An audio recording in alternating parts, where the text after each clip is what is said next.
pessoal, esse aqui vai ser um mega resumo sobre a nossa disciplina de programação. Então vamos lá. Primeiro vamos lembrar o que é compilador. Compilador é um programa que vai fazer uma tradução de um código que está escrito em alto nível para um código de nível da máquina, ou seja, de baixo nível. Ou seja, ele vai pegar o texto que a gente escreve numa certa linguagem, não importa qual, mas nesse caso é o C++, e ele vai traduzir para o código da máquina, para que se possa executar, se possa fazer alguma coisa com esse código.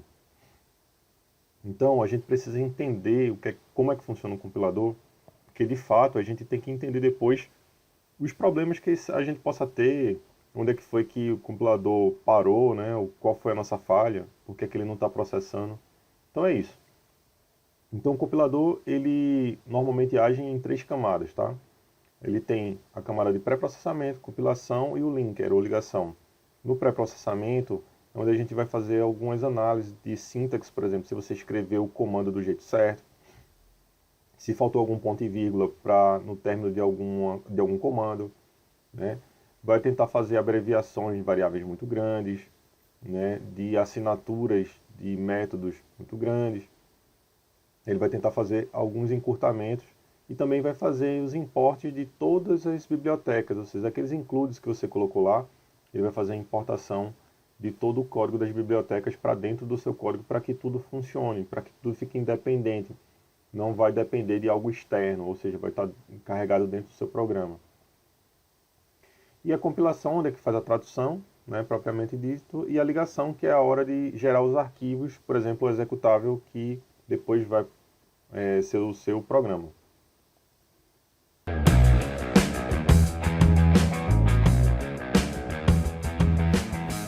Lembrar também do que é uma IDE, né, que é um editor de código-fonte, mais uma automação de compilação, mais um debugger. Isso eu estou falando de IDEs modernas, ou seja, são as interfaces de desenvolvimento. Lá você vai poder contar com um editor de código-fonte, onde você pode escrever seu código, né, seu texto, por exemplo, em C++, e ele vai te dar algumas ajudas para que isso aconteça. Por exemplo, ele tem um auxiliar de sintaxe, tá? Ele tem um IntelliSense, que que você vai escrevendo, codando, e ele vai tentando te ajudar, como por exemplo o autocomplete, né? Ou corrigindo sintaxes erradas, que ele perceba. Isso é uma coisa muito boa das ideias mais modernas, tá? Também tem funcionalidades de automação de compilação.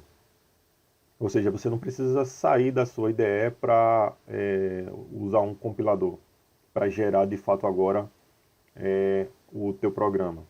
Então você normalmente tem ali um botãozinho que parece com play normalmente também, e ele vai fazer ali uma compilação a um debugger, né?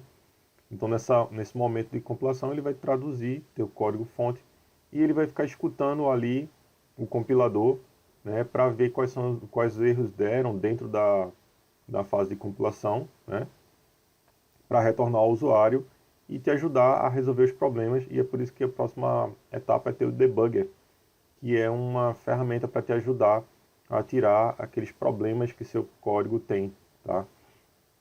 Ou seja, os problemas que seriam falhas na hora de compilação.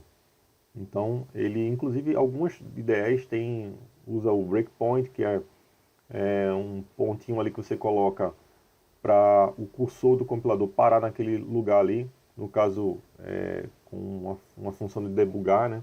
Ou seja, você vai ver como o compilador está agindo naquele ponto onde você escolheu, onde você mandou ele parar. Então, isso é uma funcionalidade muito interessante. Então, normalmente as IDEs elas têm essas 3 coisas, e é isso que torna a vida de um programador muito mais fácil. Sobre IDEs para C++, eu vou recomendar 2 casos, onde você não tem nenhum recurso computacional, ou seja, está difícil de você instalar coisas em algum ambiente, ou sua máquina não tem muito espaço para você instalar nada. Então, usa uma IDE online, tá? Que é o Shell, que é o cpp.sh, é só acessar esse endereço. E você não precisa nem fazer login, você já começa lá codando, depois você pode meter o run, você já vai ver a saída do seu código. Nele também você pode fazer, não se preocupe que dá para fazer input e output de dados, é bem interessante. Esse é o caso minimalista. E o caso onde você tem recursos para fazer uma instalação, você tem memória, Se essa memória for razoável, né, não for muito boa, uma máquina que não for muito rápida, eu recomendo que você instale o Visual Studio Code. Tá o link para você baixar. Só que o Visual Studio Code ele precisa de mais do que você baixar o code. Você precisa também fazer instalar alguns plugins para trabalhar com a linguagem que você quer, no caso C++. Nesse caso, eu recomendo que você veja o passo a passo desse vídeo aí no YouTube, que vai te ajudar, porque não é tão simples. Você vai precisar de um tempinho para você fazer a instalação para poder rodar o C++. Já o Visual Studio Community Edition, ele não precisa de você instalar plugin nenhum. Só que não instale o 2019 como mostra o vídeo. Já temos aí o 2022, instale o 2022. Então você acessa esse mesmo link e lá você baixa o 2022, que é a ferramenta na versão mais moderna. E aí você não precisa de nada, só na hora da instalação ele pergunta se você quer customizar para alguma linguagem. Você escolhe o C++, mas não se preocupe. Não significa dizer que só vai funcionar para o C++. Ele vai funcionar para todas as linguagens que o Visual Studio dá suporte. Acontece que ele vai dar uma performada para os padrões de desenvolvimento que normalmente os programadores C++ querem.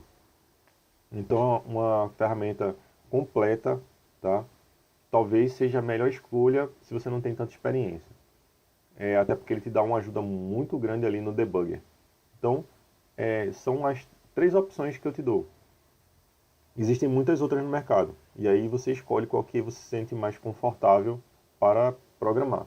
Então, se você quiser gastar um tempinho procurando ideias que se enquadrem aí no seu perfil, seria uma boa ideia. Mas essas 3 ferramentas já são excelentes. Você pode escolher qualquer uma das 3.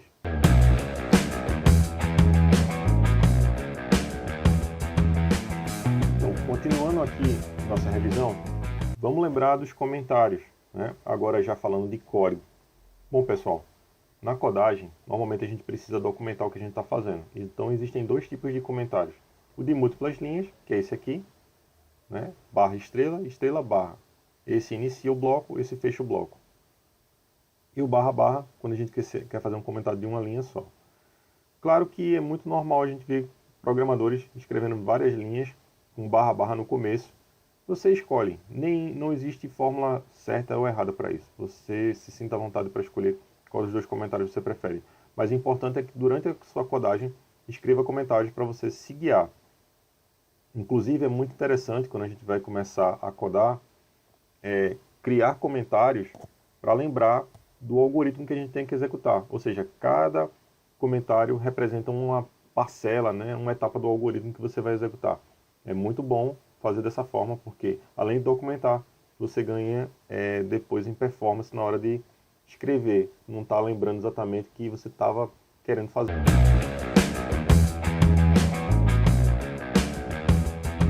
Então, pessoal, variáveis são como as gavetas aí da imagem.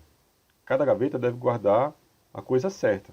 Camisa no lugar de camisa, meia no lugar de meia, calça no lugar de calça. Ou seja, as variáveis são lugares para você acumular coisas, né? Para guardar coisas. No caso, são espaços na memória RAM do programa em execução, onde você vai guardar dados temporariamente para você poder fazer cálculos, para você concatenar, fazer várias operações que vocês vão aprender ainda. Então, basicamente, e uma das características da linguagem C++ é que essas gavetas são fortemente tipadas, ou seja, cada gaveta, cada variável tem o seu tipo. Você não pode misturá-los. Então, tipos inteiros você guarda em variáveis inteiras. Tipos lógicos você guarda em variáveis booleanas. E tipos de caracteres você guarda, por exemplo, em char. E a gente vai entender mais os tipos já já. Quais são os tipos que vamos usar? Então, esses que vai aparecer aí na sua tela são só um pedaço desses tipos. Existem mais tipos na documentação oficial, mas esses são os que a gente vai trabalhar. Então, para guardar tipos lógicos, que são só booleanos, ou seja, que guardam apenas informação sim ou não, verdadeiro ou falso, ou seja, true ou false, 0 e 1, são todos apelidos das mesmas coisas. Então, o booleano ele vai ser representado pelo bool. Já os caracteres do padrão ASCII 2 vai ser o char. O short, que é um inteiro, né, do negativo ao positivo, sendo de menos 32.000 até mais 32.000, é o short. O int para inteiros maiores, de 4 bytes. E daí por diante. Vou comentar então sobre o float e o double, que são para valores de ponto flutuante, ou seja, aqueles números que têm vírgula. O float e o double você deve escolher dependendo do tamanho da precisão que você quer ter. Até 7 dígitos usa o float, acima disso o double. Esses tipos você deve ter em mente que você deve sempre controlar o tamanho deles. É importante você pensar no quanto de memória você vai consumir, tá? Então observe sempre os tamanhos antes de utilizá-los. Lembrando também que existe um tipo ali que é o void. Esse é o valor do tipo nulo, né? E ele vai ser utilizado mais para frente quando a gente estiver falando sobre funções. Lembre-se desse tipo.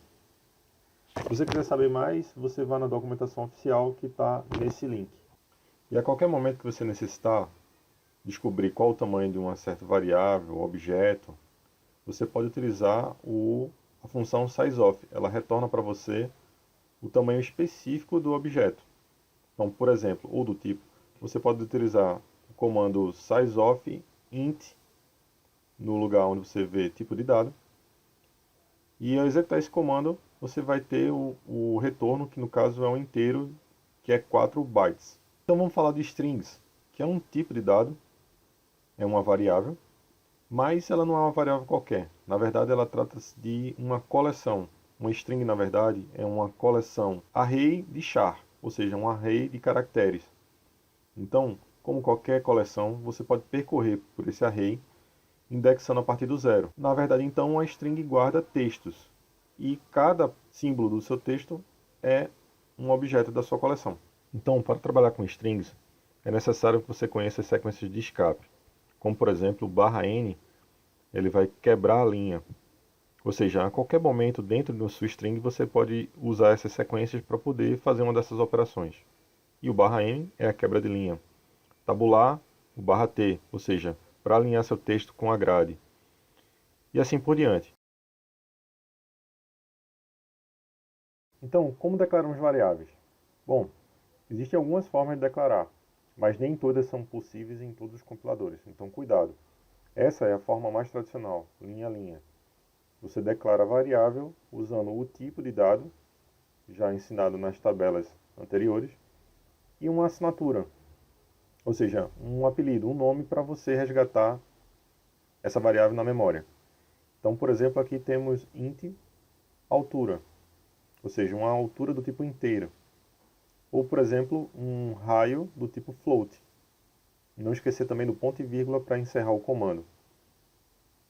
Nessa outra forma de declarar, você tem várias assinaturas, ou seja, você está declarando 3 variáveis nessa linha do tipo inteiro. Ou seja, tem uma altura, largura e profundidade do tipo inteiro. E raio e massa do tipo float. Mas cuidado que esse tipo de assinatura, ou melhor, esse tipo de declaração, em alguns compiladores ela falha. Agora vamos aprender a atribuir. Aqui nós declaramos uma altura do tipo inteiro e na sequência fizemos a atribuição, ou seja, passamos a guardar um valor dentro de altura. Nessa linha, a memória já estava reservada e agora ela passa a acumular algum valor nessa segunda linha. Existem também os tipos constantes, ou seja, aqueles tipos que não podem variar na memória. Uma vez que você declara como constante, ele jamais poderá ser alterado. Existem 2 formas de fazer isso. Uma mais tradicional, que é usando o comando define, dando uma assinatura e um espaço e colocando o valor que você quer acumular. Perceba que não termina com ponto e vírgula. Ou, de forma mais moderna, você declara sua variável e faz ao mesmo tempo uma atribuição. Por exemplo, uma string, que eu chamei de nome1, é igual a Caio. Ou seja, declarei e ao mesmo tempo atribuí um valor a nome1. Porém, eu utilizo o modificador const de constante na frente dessa linha de comando. Portanto, nome1 agora não pode mais ser alterado. Ele sempre será Caio.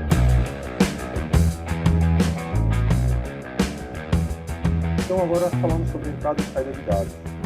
Bom, nesse curso, todos os dados que vão entrar e sair vão utilizar apenas os comandos do C++, que é o cout e o cin. O comando cout é para a saída de dados, e você deve escrevê-lo como nessa linha 13 de código. Cout informe o comprimento e largura do retângulo. Veja que cout é acompanhado do símbolo menos menos, e depois uma string, separada por aspa dupla. Perceba que o comando termina com ponto e vírgula. Já o cin é para a entrada de dados, e para utilizá-lo você deve, na verdade, anteriormente ter declarado uma variável para acumular esse valor. No caso, a variável comprimento e a largura. Então, perceba que comprimento foi uma variável já declarada, e o primeiro valor a entrar entrará dentro de comprimento, e o segundo em largura, utilizando o comando cin. Você pode utilizar esse comando que está na sua tela, ou melhor, essa sequência de comandos, para testar o comando cin e o cout. Cuidado, existem também outros comandos da linguagem C.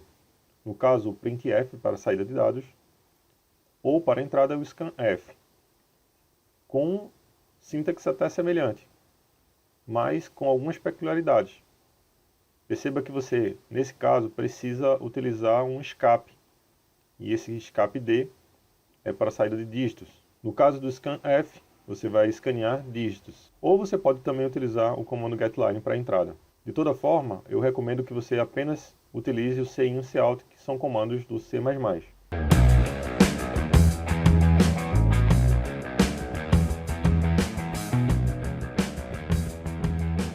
Bom pessoal, então vou fazer uma demonstração agora, começando a partir do zero. Eu vou usar o Visual Studio 2022 porque eu prefiro. Então vamos lá. Vou clicar aqui no meu menu, criar um projeto, escolher a linguagem C++, se ela não estiver selecionada, e o Windows, se não estiver selecionado, e aplicativo de console. Eu vou dar um nome para minha aplicação, teste 01. Escolho a pasta onde ele vai guardar, esse caso está no lugar certinho, criar. Agora, dessa forma aqui, nós já estamos prontos para codar.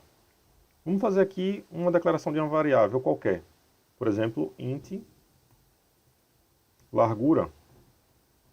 Bom, nessa linha eu escrevi uma variável assinada como largura e do tipo inteiro. Eu também poderia ter feito assim, int altura igual a 180, por exemplo, de centímetros. Também estou colocando aqui um comentário para lembrar que isso aqui é em centímetros, tá? Então, altura 180. Muito bem. Dessa forma, estou declarando e, ao mesmo tempo, estou atribuindo. Bom, largura, a qualquer momento eu posso fazer uma alteração de largura, eu posso dar um valor para ela. Mas, para isso, eu vou usar também, como exemplo, os comandos de entrada e saída. Eu vou pedir para o nosso usuário escrever uma altura. Uma largura, perdão. Então vamos lá. Cout, para escrever na tela para o meu usuário, e vou dizer para ele em um string, escreva uma largura. Pronto. Isso já vai fazer com que o meu usuário tenha uma mensagem para escrever a largura. E vamos fazer também a entrada desses dados. No caso, o comando cin. Largura. Dessa forma, meu usuário vai informar a largura. Se eu clicar aqui em depurar, escreva uma largura, por exemplo, 50.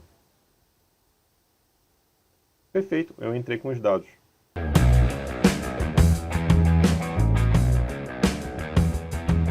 Então pessoal, vamos agora falar de estruturas lógicas primitivas. Bom, agora a gente vai conhecer os operadores para a gente começar a fazer coisas mais interessantes, como por exemplo operações aritméticas. E por falar nisso, esses são os operadores aritméticos: o soma, subtração, multiplicação, divisão e o resto. Esse operador ele é muito importante porque ele lhe dá o resto das divisões. Ele vai ser utilizado, por exemplo, para se descobrir se o número é par ou ímpar, fazendo módulo por 2, ou, por exemplo, para saber se estamos falando de um número bissexto, como módulo por 4. Também podemos fazer atribuições, como, por exemplo, uma atribuição simples, como a gente já andou fazendo, quando a gente diz que, por exemplo, altura é igual a 180, mas a gente também pode utilizar o mais igual, o menos igual, o produto igual, divisão igual e o módulo igual, para fazer atribuições operando com o número que está entrando à direita. Ou seja, o que estava na memória mais o que está operando aqui à direita. O que está na memória menos o que está à direita. E assim sucessivamente. Também temos os relacionais, onde a gente pode fazer operações lógicas. A gente vai utilizar eles muito para poder fazer esse tipo de operações. Como, por exemplo, comparar se são iguais, comparar se são maiores, comparar se são menor, comparar se é menor ou igual, maior ou igual ou diferente. Observe que esse operador ele não deve ser confundido com o igual. Ele não é uma atribuição, e sim uma comparação. Existe o operador de concatenação, que também é o sinal de mais. Porém, eu estou somando duas strings. Caio Barbosa. Então eu posso ter agora uma string com a palavra Caio Barbosa, fazendo uma concatenação das duas anteriores strings. Também tem o operador incremento e o decremento, que é o que dá o próprio nome da linguagem C++. Nesse operador eu acrescento uma unidade ou diminuo uma unidade. Temos também os operadores lógicos, ii ou ixó. Esses operadores servirão para fazer comparações. Vamos entendê-los na prática.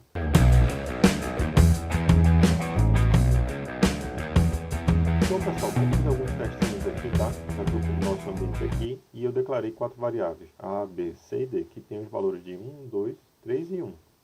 Então vamos lá, primeira pergunta que eu faço, A é maior que B, então eu vou escrever um comando para saída de dados, né? Cout, e vou fazer aqui uma pergunta, A é maior que B? Então, vamos lá. Não, A não é maior que B, né? Então a resposta tem que ser falso. Pois é, deu falso. A gente lembra que falso e zero é a mesma coisa, não é isso? C é maior que B? Então vamos lá, Cout. C é maior que B? Vamos perguntar para o nosso compilador. Sim. C é maior que B. C é 3, B é 2. C é maior que B. C é igual a B?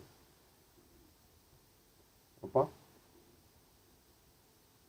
C é igual a B? Lembre-se que o operador igual igual é uma comparação, tá? Todos aqui são comparações, não uma atribuição. Isso é uma pergunta que eu estou fazendo ao compilador. Mais uma vez eu esqueci de comentar, mas a resposta é falso. C é 3 e B é 2, né? Esqueci de comentar o anterior, por isso que está colado um com o outro, tá, pessoal? Desculpa aí, vamos de novo.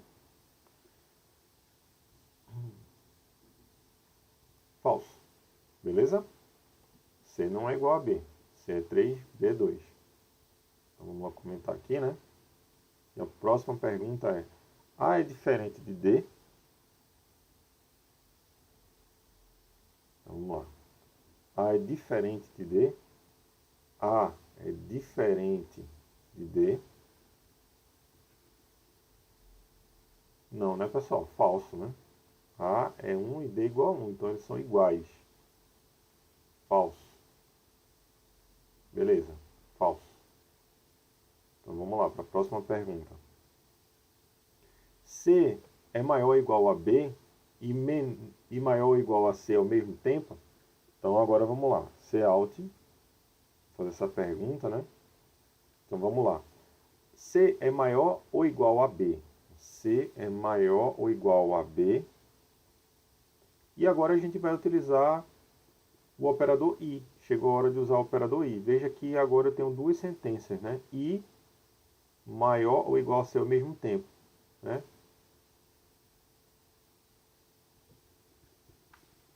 Vamos lá. C é maior ou igual a C ao mesmo tempo. Veja que entre uma sentença e outra cabe um operador, tá? Para a gente isolar. É óbvio que C é igual a C aqui, né? Então, vamos isolar e vamos colocar o operador II para perguntar aditivamente, né? Lembre-se que esse operador II, ele tem esse comportamento aqui. Pessoal, o II, ele tem esse comportamento dos operandos, né? Vamos lá. O operando 1, o operando 2, tá? E a resposta dos operandos, tá? Então, vamos lá. Se o operando 1 for 0, ou seja, se for falso, e o segundo for 0, ou seja, se for falso, a resposta é falso. Se o primeiro e o segundo, né, forem assim, 0 e 1, a resposta é falso. Se for 1 e 0, a resposta é falso.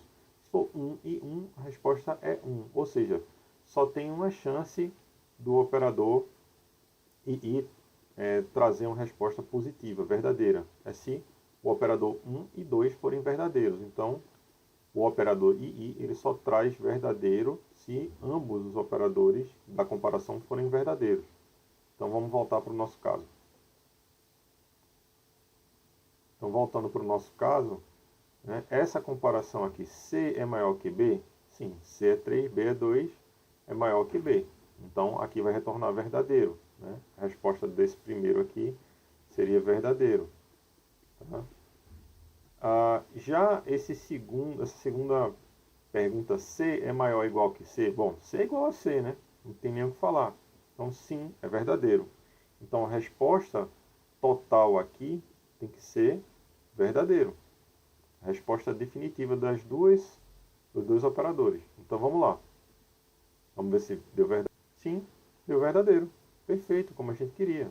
Ótimo.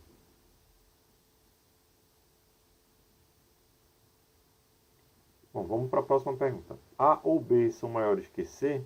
Então vamos lá. C alt. Vamos lá. A ou B são maiores que C? Então vamos comparar A com C e A com B. Ou melhor, A com C e B com C. Vamos lá. A é maior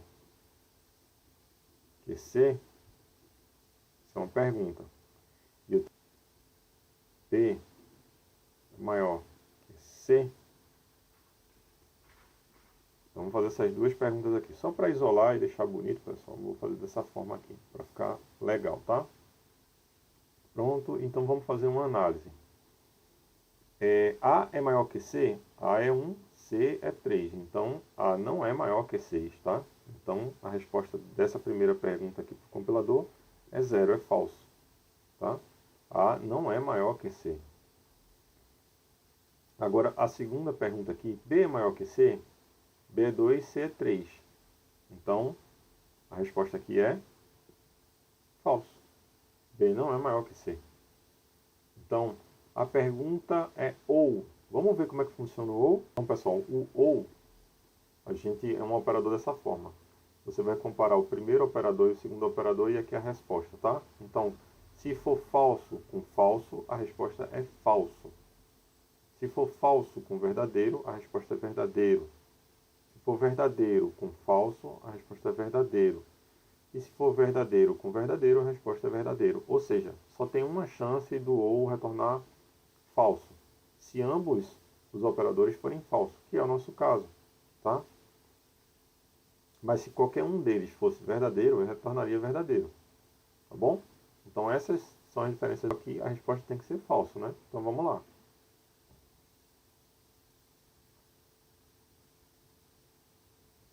Pronto, deu falso. Beleza, pessoal. Só a título de curiosidade, né? Vamos fazer uma outra comparação aqui, ó. Vamos perguntar se C fosse maior que B. No caso, C é maior que B, né? C é 3, B é 2. Então, aqui daria verdadeiro. Então, a resposta final daqui deveria ser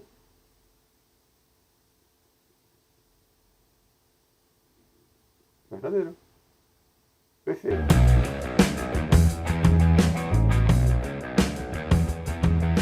Pessoal, vamos chegando aqui em estrutura de decisão. E você precisa entender, então, o que é if e else. Bom, a primeira coisa que eu preciso dizer é que o if ele é desacoplado do else, tá?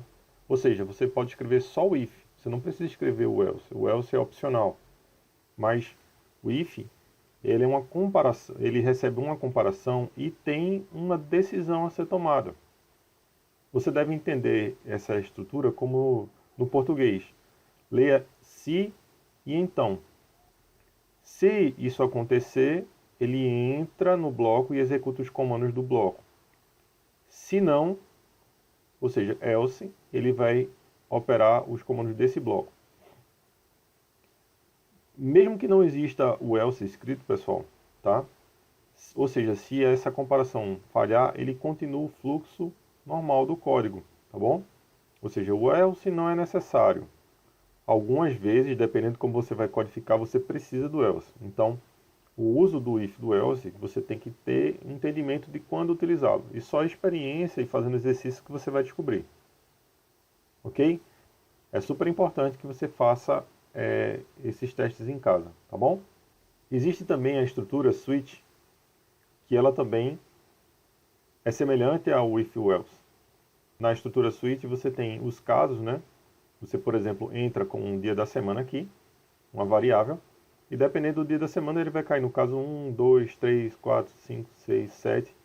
Existe também a possibilidade de colocar um default. Normalmente a gente reserva essa estrutura default para lançamento de erros, tá? Ou seja, se nenhum dia da semana, né, se colocou um número aqui que não corresponde a nenhum dos dias da semana. Também o switch, pessoal, eu recomendo só em utilizar em estruturas onde são muito bem claros os valores que você vai utilizar, tá? Ou seja, perceba aqui que os dias da semana é muito claro, que vai do 1 ao 7.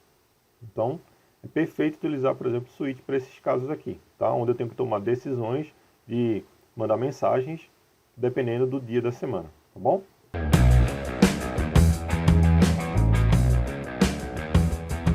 Vamos ler essa questão. Para doar sangue é necessário ter entre 18 e 67 anos. Faça um aplicativo que pergunta a idade de uma pessoa e diga se ela pode doar sangue ou não. Então, vamos perguntar para o nosso usuário, né? Qual a idade dele, para a gente poder julgar se pode ou se não pode doar sangue. Ou seja, tomar uma decisão. Então vamos lá. Vou botar aqui uma variável int, idade, tá? E vou colocar uma mensagem para o meu usuário, para ele saber do que se trata, né? Escreva a idade para saber se pode doar sangue. Vou dar um CIN para entrar esses dados, né? Beleza? Coletei a idade. Então agora vamos tomar uma decisão, né? Vamos fazer um if. Nosso if, pessoal, ele vai ter que perguntar, né, naquele intervalo aí, ou seja, a idade para doar sangue, né? A idade, ela tem que estar, ela tem que estar maior e igual, veja que é necessário ter entre, ou seja, maior e igual a 18 e ao mesmo tempo a idade tem que ser menor e igual a 67 anos. Pois bem, então a gente agora bota um cout aqui avisando que pode doar sangue. Vamos testar? Vamos lá, vamos botar uma idade entre 18 e 67, vou colocar 20 anos. Pode doar sangue. Mas se eu colocar uma idade aqui, por exemplo, 10 anos, não apareceu nenhuma mensagem. Então, é por isso que a gente pode usar o else, né? Veja que não seria muito legal se a gente colocasse aqui o alt, não pode. Por quê? Se ele não entrar no if, realmente ele vai escrever não pode doar sangue. Mas se ele entrar no if, ele vai escrever as duas frases. Bora ver? Vou até botar uma quebra de linha aqui para separar essas linhas, né? Quando elas forem impressas juntas. Então, vamos lá. Se ele entrar no if, ele vai escrever as duas. Então, eu vou escrever ali 20 anos. Pode doar sangue e não pode doar sangue. Bom, ficou esquisito, né? Só faria sentido se ele não entrasse no if, né? Ou seja, tem uma lógica furada aí. Por exemplo, 10 anos, ele não vai poder. Então, não pode doar sangue, mas está faltando algo. Então, como é que a gente complementa isso? Faz o else. Veja, com else agora fica muito legal. Porque Vai ser uma alternativa. Ou ele faz isso, ou ele fará isso, tá? Se ele respeitar, se ele atender a essa pergunta lógica, ele entra aqui. Se não, ele entrará aqui. Então vamos ver. Vamos testar novamente os 10 anos de idade. 10 anos. Pronto, não pode doar sangue. Veja que agora não apareceu. Vamos tentar agora, no caso, 20 anos. Pode doar sangue. Veja que não apareceu depois, não pode doar sangue. Né? Bom, e a gente pode também fazer uma combinação de if e de else, pessoal. Veja, se a gente tivesse mais uma categoria para ser classificada, né? Mais uma decisão a ser tomada, a gente pode fazer mais uma combinação aqui. Por exemplo, colocar mais um if, um else, if, e colocar mais uma categoria. Só a título de demonstração, eu vou criar uma categoria intermediária aqui. Eu vou baixar isso aqui para 65. Vou colocar uma categoria assim, ó. Se a idade for maior que 65 e ao mesmo tempo a idade for menor ou igual a 67, vou colocar aqui, ó, ser out perto de não poder doar sangue. Pronto, pessoal. Nesse caso agora temos 3 categorias. Ou ele vai entrar aqui, ou ele vai entrar aqui, ou se não respeitar nem aqui, ele vai entrar aqui. Tá? Vamos testar. Vamos colocar uma idade ali, 66 anos. Para ver se ele entra realmente. Ó, 66, perto de não poder doar sangue. Ok, pessoal? Então é isso aí.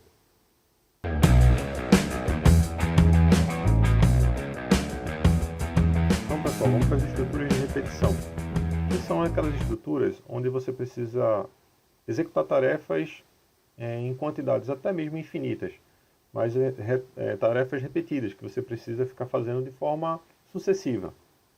Então, o primeiro desses é o laço for. No caso, o laço for ele vai ter essa sintaxe, que é uma variável para a condição de inicialização, ou seja, o start, onde ele vai partir, tá? A condição de parada e o passo, o incremento, né? A forma que ele vai andar. Veja que aqui eu tenho, por exemplo, um int i, ou seja, esse vai ser meu indexador, eu estou indexando nesse caso específico a partir do 1, e ele vai até essa condição aqui, né? Ou seja, ele está indo enquanto i for menor que 101. Né? Nesse momento que ele for igual ou maior, ele vai parar. Mas como é que esse i passa a ser maior ou igual? Com essa variável aqui, que é o passo. Que é toda vez que o laço for, o bloco termina, quando ele retorna para cá, né, o ponteiro do compilador, ele vai atualizar o i usando o incremento. Então, no começo, se o i for 1, quando ele terminar o bloco, ele volta para cá, pergunta se a condição ainda é satisfeita. Se sim, ele vai atualizar usando esse incremento aqui, i mais mais. E aí i passa a ser 2. E é assim que o for funciona. O do while ele é semelhante. O do while ele é um laço onde ele executa primeiro o bloco e só depois ele testa. Tá, pessoal? É importante lembrar que na sintaxe aqui ele vai precisar de um ponto e vírgula, tá? Ele precisa de um ponto e vírgula aqui, como nesse caso aqui que está sendo mostrado. Então, ele garante que pelo menos uma única vez os comandos eles vão ser executados. Né? E só depois ele pergunta a condição se ele deve parar ou não. Se você quiser controlar um do while igual a um for, você vai precisar implementar de forma externa também o nosso indexador, né? E também vai ter que dar um passo para esse indexador. Tá? Então é muito semelhante aí a implementação. Mesma coisa no while. O while, né, ele é a mesma coisa do while, só que ele agora faz uma pergunta antes de executar até mesmo o primeiro bloco. Então, ele primeiro vê a condição para depois executar o bloco. Tá? O while não precisa de ponto e vírgula no final, tá, pessoal? É uma característica só do while. E se você quiser executar ele como um for, ele também vai precisar criar um indexador e criar um passo. Tá, pessoal? Então, esses são os 3 comandos de laço.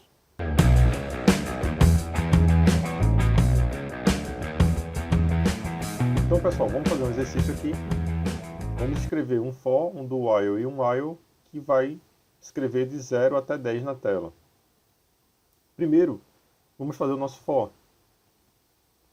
Nosso for, ele vai ter um indexador i, que é do tipo inteiro, e ele vai até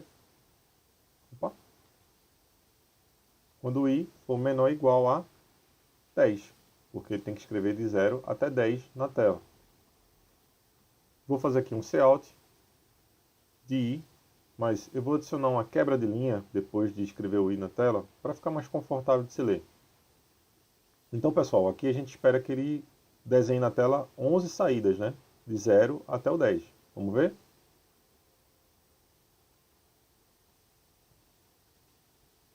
Perfeito, de 0 até o 10. Mas vamos ver se realmente foram 11 os passos. Vamos implementar aqui um contador, que eu vou inicializar ele já no 0, tá? Porque eu quero que ele, toda vez que entrar dentro do for, ele vai ser incrementado de mais um, tá? E eu vou adicionar aqui uma mensagem depois de acabar o comando for, contador,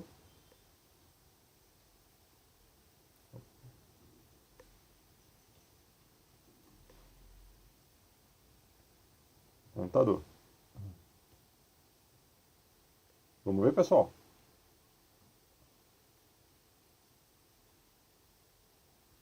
Perfeito, foi do 0 até o 10 e o contador foram 11 os passos, né? Perfeito, como a gente queria. Agora vamos repetir aqui a mesma estrutura do for para o do while.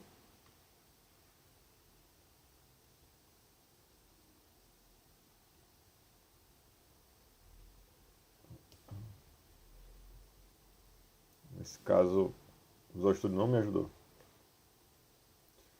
E eu vou ter que escrever de 0 até 10. Como eu tenho que indexar, né? Ou seja, eu tenho que fazer uma contagem guiada, então eu vou adicionar aqui também o indexador. Só para não confundir com o i, não que seja impossível, mas para não confundir com o i, eu vou escrever agora aqui um j. Declarar um j, que vai inicializar no 0. E vai fazer aqui ó, um cout de j, uma quebra de linha, barra n. E esse j ele tem que ser incrementado. Tem que haver uma condição de parada. Então, quando esse j for menor ou igual a 10. Veja as semelhanças entre o for. É exatamente a mesma estrutura que a gente espera que ele desenhe na tela. Pronto. Mesma estrutura, de 0 até 10. E agora vamos tentar com o while. Pronto. Com o while não vai ser diferente. Eu também vou precisar implementar aqui um contador, que por questão didática eu poderia utilizar o próprio j, mas eu vou utilizar outro, o k. Vou inicializar ele no 0. Ele vai ter uma condição de parada, enquanto o k for menor ou igual que 10, vai fazer a mesma coisa, cout k barra n e o incremento k mais mais. Bom, vou comentar. Vamos ver a saída.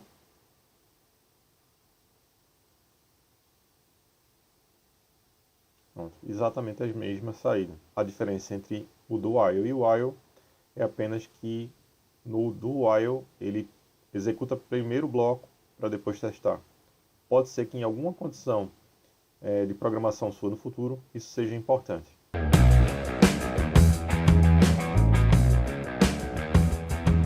Então, pessoal, vamos agora falar de vetores ou array. No caso, no C++, nós podemos exprimir vetores através dessa estrutura que é o array. Bom, trata-se na verdade de variáveis compostas homogêneas e unidimensionais. Se você quer entender um pouco mais sobre isso, volte até sua apostila, que lá tem uma explicação muito boa a respeito disso. Bom, o array é uma estrutura que guarda uma coleção de coisas. No caso, a gente tem que ter uma coleção homogênea. Então, essa coleção homogênea, no caso aqui de float, ou seja, todas do mesmo tipo, Essa aqui é uma coleção específica de notas, onde eu estou colecionando notas de uma turma, por exemplo. Veja que ela vai aqui 8.5, 7.3 até 7.9. Eu tenho 10 elementos nessa coleção.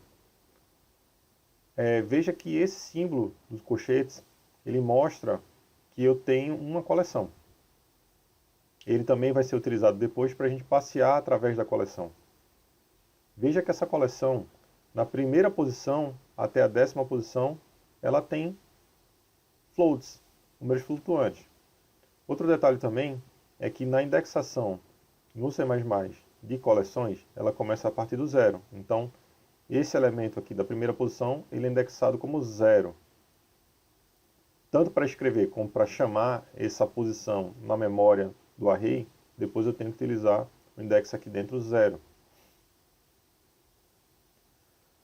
Uma coisa interessante é que esse tipo de declaração que eu mostrei, tanto quanto essa que está aqui na tela, elas são declarações que eu não preciso dizer exatamente o valor, o tamanho da coleção, porque ela já é abstraído, uma vez que eu estou declarando e ao mesmo tempo estou atribuindo a coleção. Então, nesse caso aqui, ele sabe que o tamanho é igual a 5. Então, eu não preciso escrever aqui dentro que o tamanho da coleção. Tá? Ou, como nesse outro caso aqui de notas, o tamanho é igual a 3, né, da coleção. O meu pré-compiler, ele vai fazer esse papel de preencher esse valor para mim. Porque ele já é conhecido, uma vez que a coleção já nasce junto com a declaração. Mas, em alguns casos, quando eu só declarar, apenas declarar, é necessário e é obrigatório que eu diga o tamanho da coleção que futuramente vai ser armazenada aqui dentro. Ou seja, V1 vai ser uma coleção de 3 posições, do tipo inteiro. Já V2, veja que aqui, apesar de não ser obrigatório eu escrever 3 aqui, porque a coleção já nasceu junto com a declaração, mesmo assim é uma boa prática, para que você nunca esqueça que você precisa dar o tamanho da coleção. E nesse caso aqui, é como a gente já vinha fazendo, né? Ela é abstraída, o meu pré-compiler vai preencher isso para mim.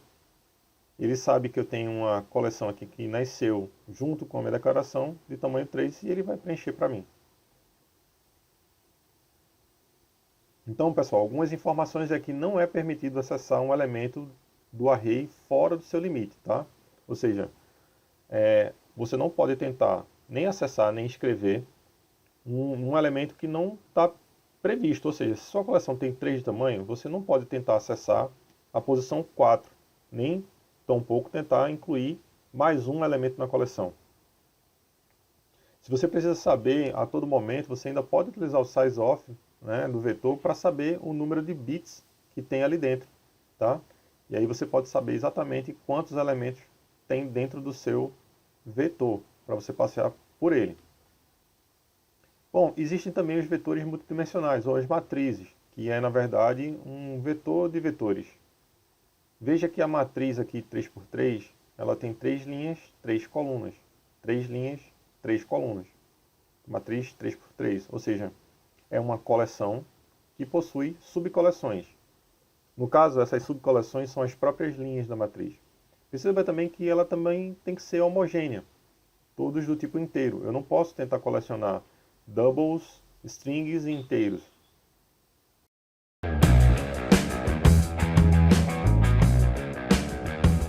Pessoal, vamos fazer essa questão aqui, ela já é de nível médio e vai ajudar a gente a entender um pouco sobre o comprimento de vetores. Bom, primeiro que essa questão diz que monte um vetor de inteiros de 121 até 1121. Bom, primeiro a gente tem que montar esse vetor. Esse vetor vai ser do tipo inteiro, chamado de V, e ele vai ter que ter 1001 elementos, pessoal.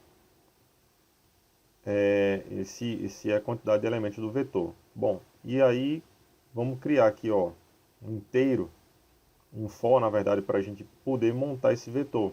E a indexação é a partir do 0. Não é a partir do 1, tá, pessoal? Cuidado para não errar nisso. E o comprimento desse vetor vai ser justamente até menor que 1001. Beleza? Então, agora vamos tentar montar esse vetor. Esse vetor V, que vai se passear a partir do indexador I, né? Ou seja, quando o I for mudando, ele vai andando por dentro do vetor.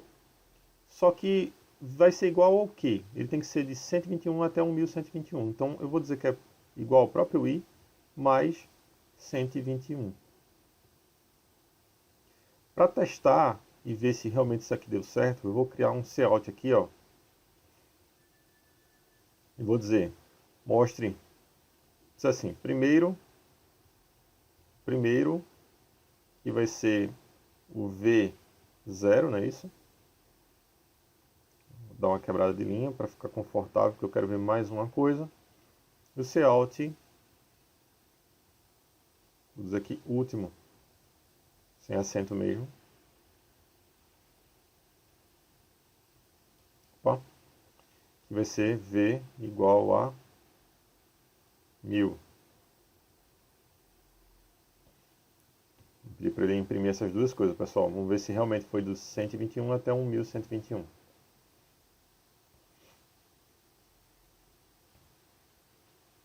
Então, o primeiro, pessoal, tá? Foi 121 e o último foi 1121. Vamos pedir para ele imprimir tudo também? Vou fazer aqui, ó, toda vez que ele imprimir que ele gravar alguma coisa no vetor, ele vai imprimir cout v i.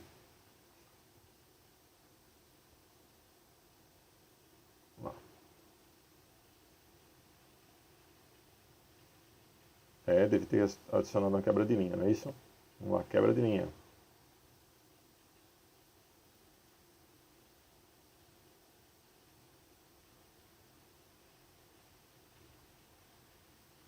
Um pouco de lag, mas foi lá. De 121, né? Até 1000. Perdão? 1121. Muito bem, pessoal. Vou só comentar essas duas linhas aqui. Ou melhor, essas três linhas. E agora a gente vai ver realmente a utilidade de se usar vetores, né? Porque agora eu quero passear por alguns elementos desse vetor. Então vamos lá. Qual a soma de todos os elementos? Bom, já tenho um vetor montado, eu posso simplesmente fazer aqui, por exemplo, um do, fazer um do while.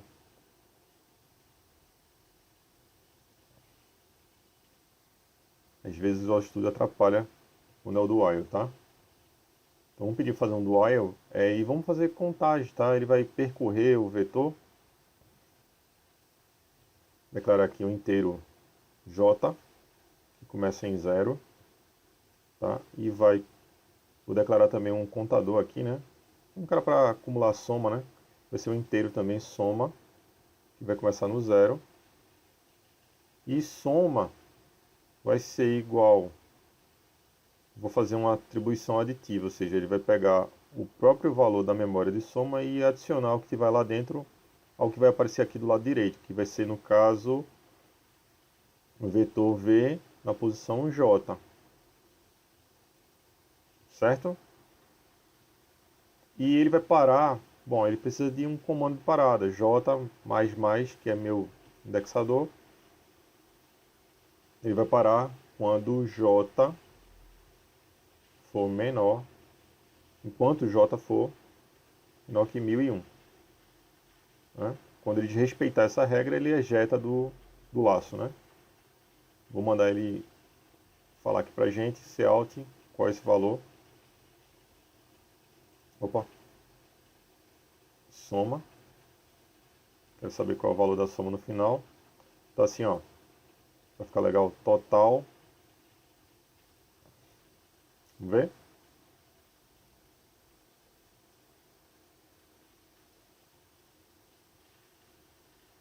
Ok. O total ficou emendado, mas deu um número bem alto aqui que eu não estou conseguindo nem ler. Tá? Mas foi feito. Vou separar aqui. Vamos fazer agora o próximo. Soma dos elementos pares. E eu vou fazer agora usando um for, só para variar. Vou dizer que vai começar do in. Vou usar novamente o i, não tem problema nenhum, né? Ele está isolado, esse i faz parte dentro só do for, né? Quando acaba o for, esse i é destruído. Então eu vou usar aqui o comprimento 1001, tá? e vou sair passeando aqui. Eu só quero os elementos pares, né? Então eu tenho que também tomar uma decisão. Bom, eu já declarei aqui soma, então vou só zerar novamente essa soma, tá? Que ela já foi usada, já tem outro valor ali. Vou zerar ela novamente, porque eu vou usar ela mesmo. Mas só posso somar os elementos pares, então eu vou fazer um if aqui, só para pegar os pares. Como é que eu faço só os pares, pessoal? Basta eu agora percorrer, né, meu vetor, né, na posição I, né, e ver se ele é par ou ímpar. Então vou fazer o módulo por 2.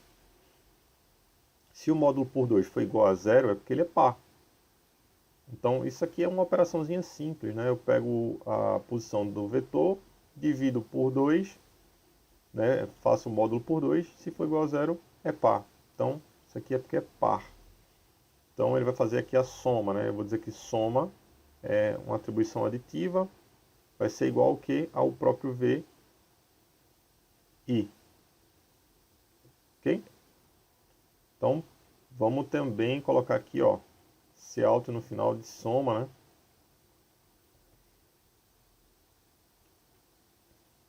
Vamos ver? Opa! Ele escreveu os dois totais, né, pessoal? Deixa eu tirar esse total aqui. Não quero que ele faça isso. Imprima.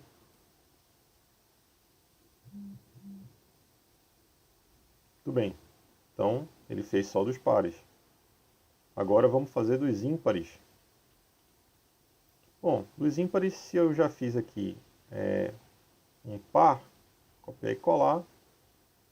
Agora, se for diferente, né? Então, a soma, vou dar...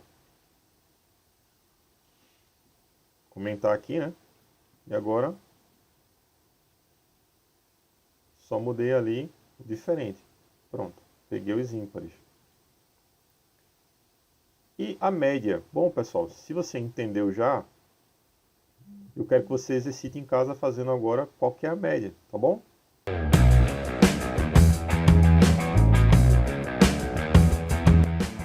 Então, pessoal, agora é com vocês. Peguem a apostila no meu endereço caiobarbosa.com.br/down e lá você vai ter um grande conteúdo para você estudar, inclusive questões para você resolver. Os exercícios respondidos mais importantes você pode acessar no meu GitHub, que é o github.com/phillipsky. É isso aí, se precisar de mim, é só falar. E pessoal, se você gostou, curte e compartilha, se inscreve aqui no canal para acompanhar mais aulas e vejam todos os outros conteúdos de aulas como essa.